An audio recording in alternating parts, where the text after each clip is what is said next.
That's right, air sealed. Hello everybody, B.Jr. here. Literally, just unpacked my junk. I've been on a road trip. Where, you may ask? I've been at Scarefest, that's right, Lexington, Kentucky. Literally, just got back into the man cave, my fortress of solitude.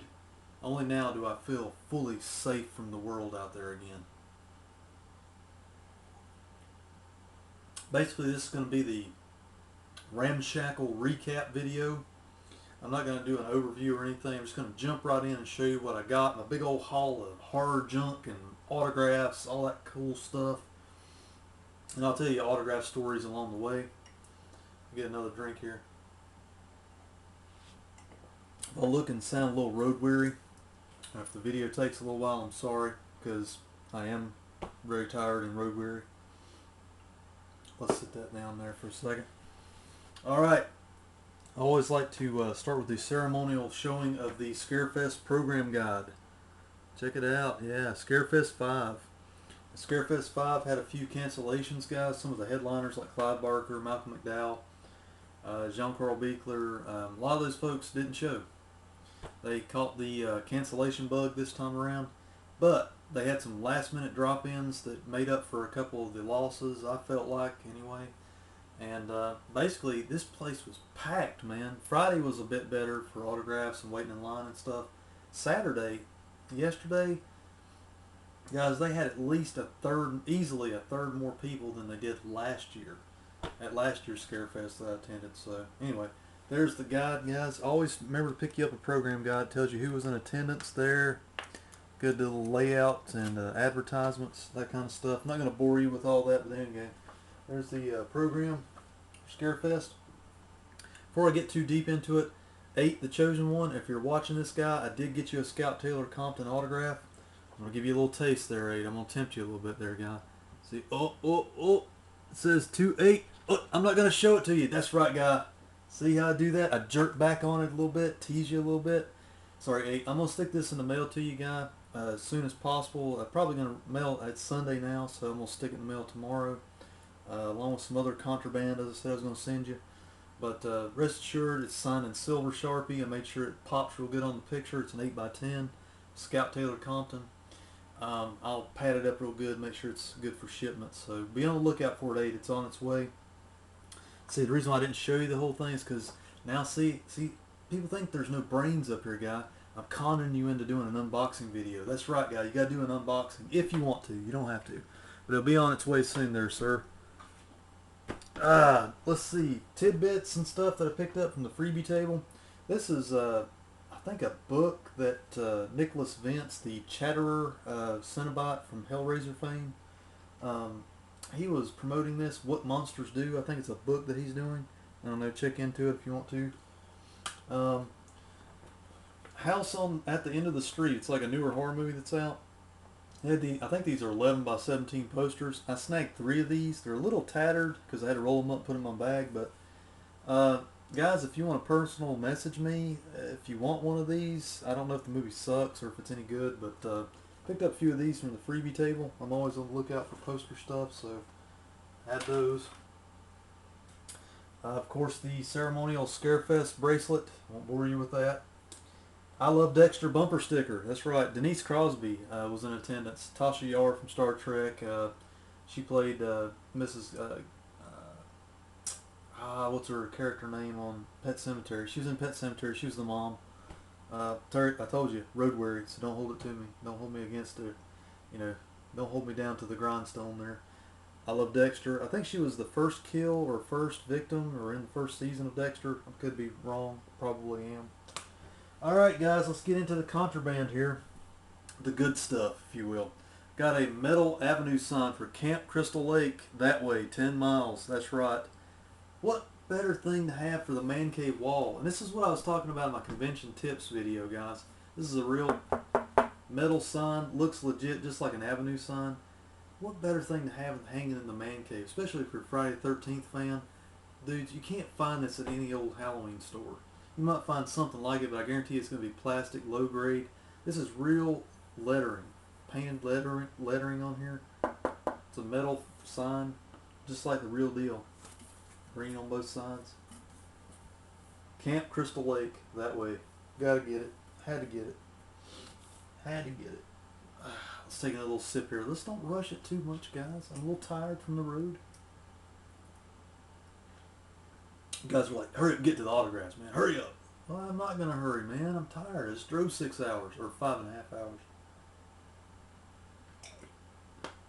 But I'm going to make it through this video just for you guys. Deadpit.com. Always make some time to stop by the Dead Pit table. Picked up, missed out on this one last year. They sold out of these. It's the Dark Side of the Colonel convention exclusive CD, guys. It's a CD featuring some of Dead Pit's most memorable tunes. Such memorable tunes as my personal favorites of Gimme 20. Got, what else is a good one on here? Are You Ready for Freddy? I like that one too. I like all of them. They're all good. They do their rendition of the Madman theme. Dead Pit on the Road theme. There's all kind. I mean, it's all on here, guys. All the greatest hits of deadpit.com. Had to pick that up, guys. Good, hilarious stuff. Creepyhawks. Creepyhawks.blogspot.com. There's my plug for it there, Wes. Picked up the Friday 5 mask. I've been eyeballing my eyes on this one. I can't talk today, guys. Road weary, sorry. Friday 5 mask there. The lighting's okay, yeah. Look at the detail on that, guys. It's pretty cool stuff. The reason why I always plug Creepyhawks is because if you want the best mask for the money, that is the best, I don't know what you want to call it, screen used, accurate mask that you're going to find out there. This is one of the best. It's a hard mask. It's got real metal snaps on here, guys. This isn't some just stapled to thing that you find at Halloween stores. Creepy Kentuckian puts his moniker. He autographs every one of them on the inside there. Pretty cool stuff. Little details like this. Like if you slow the movie down, Wes was telling me, Creepy Kentuckian, there's little blue bits here at the top of the mask around the snap areas. What it is, if you slow down the movie and you really watch Tom Morgan and the role of Jason, I believe it is, basically there was some scratches on that one and it showed up blue behind it because the screen used mask in Friday 5 had a blue base coat behind it, and then they went over the top of the front of it with white and yellowed it out and made it look kind of tattered looking. But it does have the blue triangles, just like the movie Friday 5. Friday 5 is one of my faves of the series. You can hate me if you like it, if you want to, but I don't know. I love Friday 5. That one's going to look cool over there with my Friday 3 mask. I'm starting a collection of these, so who knows, maybe old Dick Wien or Tom Morgan will be in attendance at one of these horror conventions. I can get him a sign up here in the middle or something. Anyway, Friday 5 Creepyhawks mask. One of the best Jason Voorhees masks out there, guys. There you go. Now, let's take one more swig and we'll dive into the autographs with furious anger. That's right, guys. Coffee.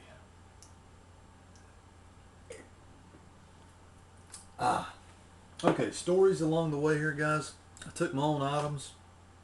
This is going to look like I got a ton of autographs and I spent a ton of money. I really didn't. I got a lot of autographs on the cheap this year for 3 main reasons.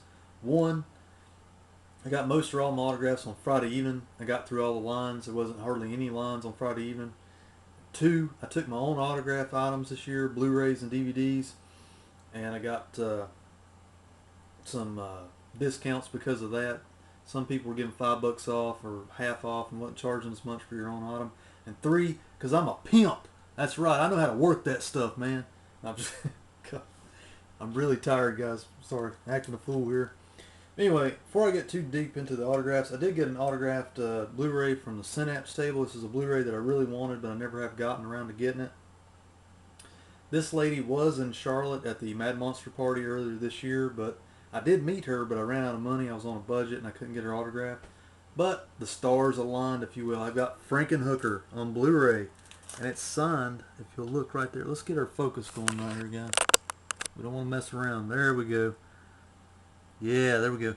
Signed. Want a date? Patty Mullen. Love Patty Mullen. XOXO. Yeah. Pretty cool stuff there, guys. It's in this little plastic baggie. I haven't really took it out to watch it or anything yet. Yeah, there you go. Well, that's pretty cool. But I've been wanting Frankenhooker for a while, and this one was already autographed with Patty Mullen on the Synapse table. I told him, like I said, I'm a pimp. I work my magic. I told him I was the weirdo guy that they were sending screeners to every once in a while, as far as their Blu-ray line, and I was doing reviews on YouTube for them, and they knocked off $10 for this one, so I went ahead and picked it up. Rock on. Finally got around to meeting Derek Mears. Probably one of my favorites I met this trip. Derek Mears, of course, plays Jason Voorhees in the new Friday the 13th movie that was out a couple years ago. Also was in the Predators movie, Pirates of the Caribbean flicks, all kinds of stuff. He signed my Friday the 13th Blu-ray. Got it right there. Let's see, my lighting it's always either with me or against me in the man cave. Here we go, that's pretty good. You get the idea. Barry, see you at camp. Derek Mears. That's right, guys. This dude is huge. I'm going to put all my photos from all my autographs here on the B.Jr.'s Movie Cave Facebook page. Link from my main channel page here on YouTube over to that. And I'll put them in a file folder whenever I've uploaded this video. That way you can see all the wondrous, glorious splendor of Derek Mears choking me like Kane Hodder would have if he was at the show or something like that. Pretty cool. I don't know what it was. I got choked by like two of the bigger guys, Derek Mears and R.A. Mihailoff. You'll see in the photos. I don't know what it is about these large guys wanting to choke me. It's pretty strange. Pretty strange if you ask me. Anyway, Derek Mears was pretty cool. Little story. I saw a Q&A with him before I went and got his autograph. Dude is huge. He's like 6'5". He makes like two of me, literally. I'm 5'8", probably 155 pounds. He's probably double my size, literally. You'll see it in the pictures. Really sweet guy, though. He really strikes me as being a genuine fan of the horror genre or movies in general. Because when he was on the Q&A panel, Derek Mears was asking Tyler Mane and Doug Bradley Pinhead.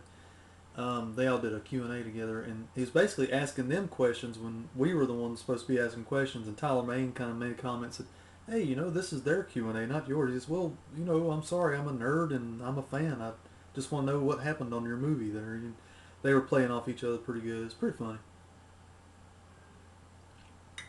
You can tell they do a lot of shows together and they get along pretty good. A little friendly rivalry between Michael Myers and Jason Voorhees. Here's a really cool autograph. Probably the best television produced horror movie ever. Dark Night of the Scarecrow. I took my Blu-ray with me. The writer was in attendance, J.D. Fagelson. Hope I'm saying that right. J.D. was a sweet fella. He was a really nice, down-to-earth guy. From what I understand from Dead Pit, he's from Louisville, Kentucky. Local guy, really nice guy. Just genuinely happy to be there and answer questions about the little movie Dark Night of the Scarecrow. Got his autograph right there, to Barry, J.D. Fagelson. Just really neat. Basically, don't worry if you can't see these autographs because my bad lighting today really good. I'm planning to do, this is a side note, but I'm planning to do kind of like a horror autograph DVD video where I just put them out on the table and show you all of them together. So that's coming later in B.Jr.'s Horrific Halloween this month. But anyway, to Barry, J.D. Fagelson, Dark Night of the Scarecrow. Man charged me $5 for this autograph. Only $5. And he threw in a free 8x10 of the Scarecrow. He said he had plenty of these. He said since I was a good fan, I told him I was a fan of the movie. I thought it was the best television horror movie ever. I just told him the truth, what I thought, and basically that the writing was really great in it, and I loved the documentary on the Blu-ray. I've watched it a couple times.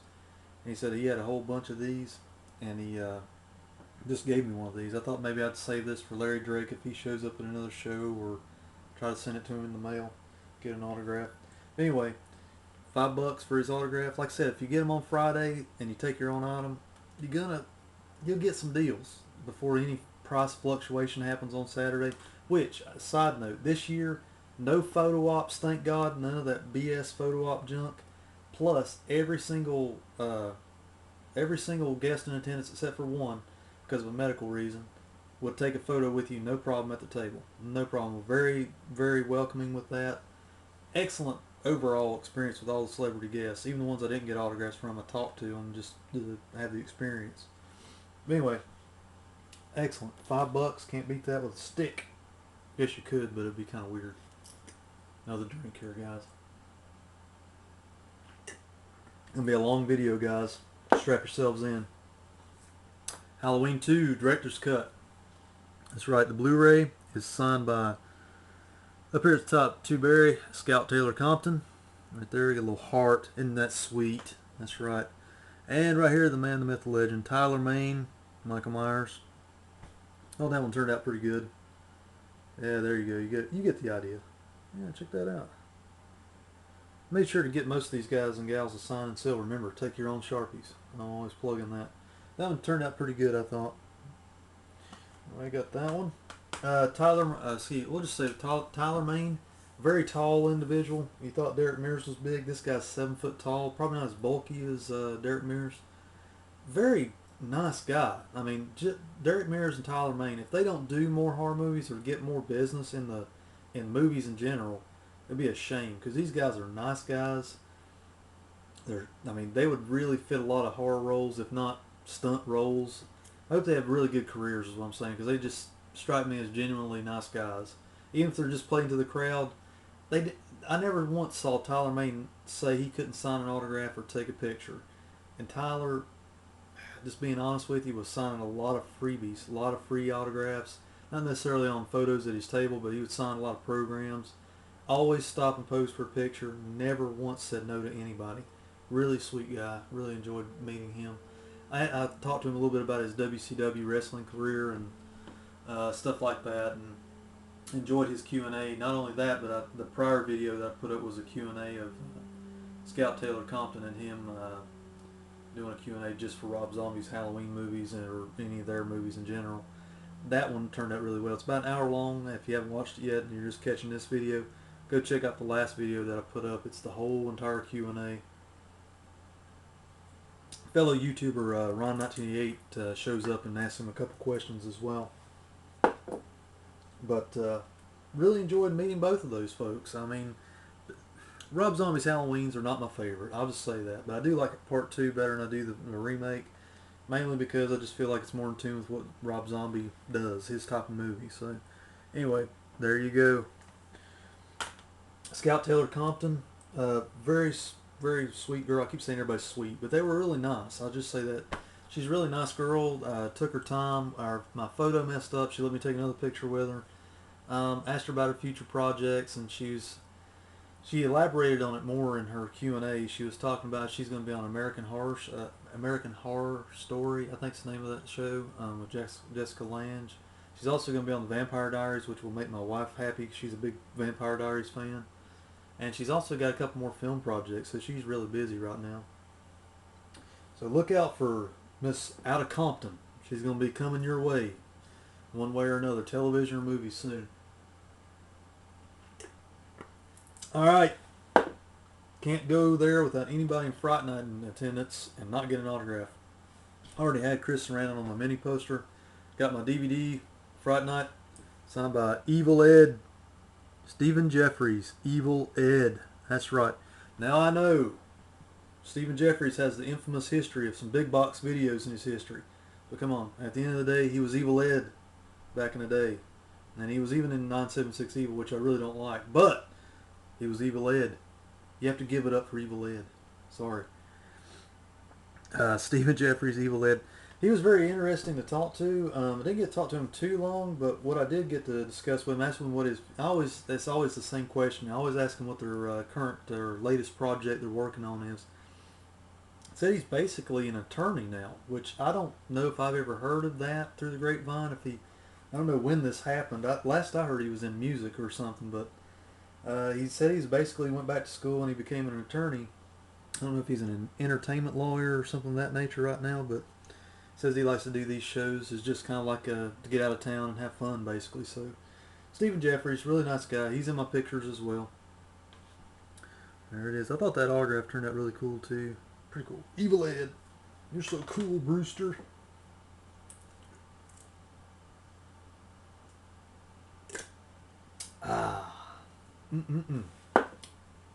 Now, a delightful sweetheart to meet was Meg Foster, star of He-Man and Masters of the Universe as Evil Lynn. Also, my personal favorite is her role in John Carpenter's They Live. She signed my They Live DVD. Love to Barry. Meg Foster, she said she'd sign, it's usually over in this area so Mr. Popper can sign above his eyeball. She said he likes to sign real big, so she did him a favor even though he wasn't there. So hopefully if he comes to a con in Charlotte or sometime, I'll be able to add him to that, and that'd be cool.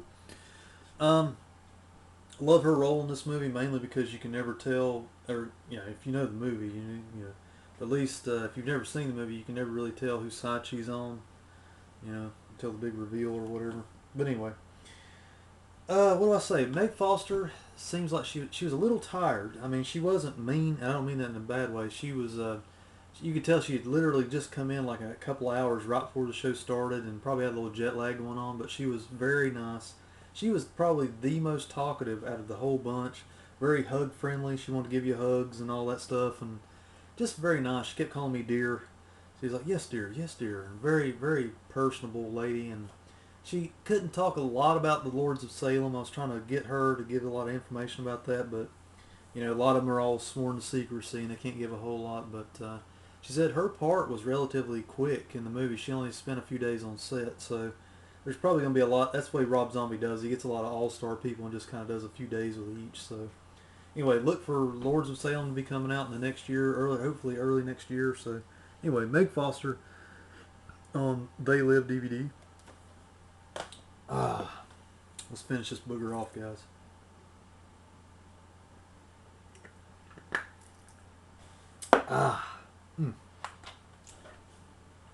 R.A. Mihailoff, that's right.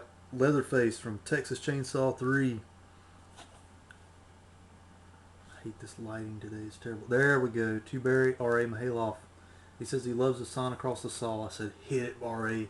Get that silver Sharpie and sign it with anger. Do it! Nah, I didn't talk to him like that because he's another big guy. He's a little bit up there in years, but man, he is like a big old dude. I did like this. I was like, man, you're tall. And he just laughed. He said, I'm going to do the choking pose, but I won't pick you up or anything like that. So he did another Kane Hodder-esque kind of choke pose, but he's got this really wild look on his face in the picture. It's probably my favorite picture that I got with a celeb guest at Scarefest this year, but R.A. was a trip to meet. Very funny guy. I mean, just very personable. Says he loves doing the shows. He didn't have a whole lot of projects going on right now, he said, but he said he just loves getting out and doing the shows every once in a while, meeting the fans and just talking, basically. Real people person kind of guy. So despite his appearance, you think he's like a big biker guy or something, but he's real nice guy. Real nice guy. Really enjoyed meeting R.A. Hellraiser folks were in attendance. They had the Chatterer, Cenobite, of course Doug Bradley, Pinhead, and the lovely Miss Ashley Lawrence. That's right. I already had Doug Bradley on this DVD, so I just added Ashley Lawrence to it. She was the only one in attendance that had the eyeball. I think she's had eyeball surgery or something like that over the years. She couldn't take a picture with her, so I didn't even bother. Nobody else was getting a picture, and I didn't want to badger her about it. So anyway, I added her to my Hellraiser collection DVD. I got Doug Bradley up here, right there, and she signed down here, to Barry, much love, Ashley Lawrence. That's right. Pretty neat. I'm glad she kind of signed over here, and I was hoping Clyde Barker would be there. He could sign right here, but due to health reasons, he couldn't show up. So anyway, check that out, guys. Hellraiser. Need to get Hellraiser out this year and watch it. I haven't watched it at Halloween in a long time. Pretty cool stuff, guys. Pretty cool. Now, last autographs I got were all on one DVD. This is an epic DVD, guys, and I'll leave you with this one, guys. This is going to solidify, if you will, my place in the horror realm. That's right. Pet Sematary, one of my favorite Stephen King based movies. This is signed by practically all the living cast of the movie, all the main characters in the movie anyway. The only one that I want to add to this now is Mary Lambert, the director. If she would please do a horror convention, I'd get her autograph in a heartbeat. But it's Pet Sematary DVD. It has been signed by Brad Greenquist, Denise Crosby. Over here we have Miko Hughes, who played Gage Creed, and Mr. Dale Metcalf, who was in attendance. He was the last minute drop in there to add on to he's Lewis Creed, the father, the mother, the child, the creepy zombie man who shows up in the dreams. Check that out. Pretty cool stuff. I'm going to get a little easel and put this one on my Blu-ray shelf over here just kind of as a display. If I get Mary Lambert, I'm going to get her to sign over here probably. That one's become epic, dude. It's just weird how some of these come together like that. Pretty neat stuff, guys. Now, let's go around and tell you about the folks. Brad Greenquist I got through the mail. That was only through the mail. The rest of these folks were in person. Miko Hughes, probably the most quiet member in attendance. Miko Hughes was a nice guy. He just didn't have a lot to say about a lot of these movies because he's a child actor. You know, back when a lot of these were filmed, he offered a lot of stories about Fred Gwynne, about how his family kind of stayed in touch with Fred Gwynne, and Fred Gwynne would call him, check on him before he passed away and stuff like that. Sadly, I can't get Fred Gwynne, of course, because he's passed on years ago. But just Miko was a nice guy. He's the only one where my camera messed up, so there's no picture of Miko Hughes. We did take one together, but it just didn't come out. It just didn't save right or something like that. It happens. Mr. Dale Midkiff played Lewis Creed. I got a good laugh out of him. I told him, I said, not only do I love your role in, I love his role in Pet Sematary, but one of my other favorite roles of yours of all time is the 80s film Streetwalking, where you play the pimp named Duke. He just kind of looked shocked, but also just started laughing at the same time. He's like, man, I'm surprised anybody remembers that movie. That's like my first real big movie or whatever. I said, yeah, I got it from the Roger Corman Shout Factory DVD that come out, and I did a review on my YouTube channel. I just kind of just told him that's what I do sometimes for a hobby, and he said, oh man, he said, yeah, that's right. He said they sent him a copy of it, and he hasn't watched it yet, but he said he's really enjoyed that role. He had to spend about a month in New York with this real life pimp that worked as an informant with the police. He had to ride around with that pimp to learn how to be a pimp. So, the guy's a pimp. I mean, you know, what can you say? Dale Midkiff's a pimp. Denise Crosby, who you know most notably from this movie as the mother, Mrs. Creed, but also you know her from a real famous role in Star Trek and many appearances in that series, Next Generation, as Tasha Yar. She's been in a lot of other films too. You'll know her face if you saw her. I was really surprised they got her at the last minute to come as well. So it's like I said, it was a Pet Sematary mini reunion, and it really kind of came together. Excellent, you know, autographs on this DVD. I couldn't be happier with this DVD the way it worked out. But hopefully one day I'll get Mary Lambert. Gushed enough about that one, guys. But there you go, Pet Sematary. Rock on, guys. That is it for all the autographs, tidbits, stuff that I brought back. Didn't bring back a whole lot of posters and stuff like that because I'm kind of getting out of that nowadays, like I said before in my other video. But I highly recommend it at all times. Check out your local listings. Just get on Google, man. Just put in horror conventions and your state's name, like Nebraska or wherever you're from. You'd be surprised at how many shows might be close to you within driving distance. You can go check these out. So this video, I'm going to get off here. This video's went on way too long. Hope you have enjoyed the recap video. Keep watching the channel because I'm going to have more videos posted up this month on B.Jr.'s Horrific Halloween. I'll think of something, guys. We'll think of something horrific. All kinds of horror floating around here. Bye, dudes. Bye.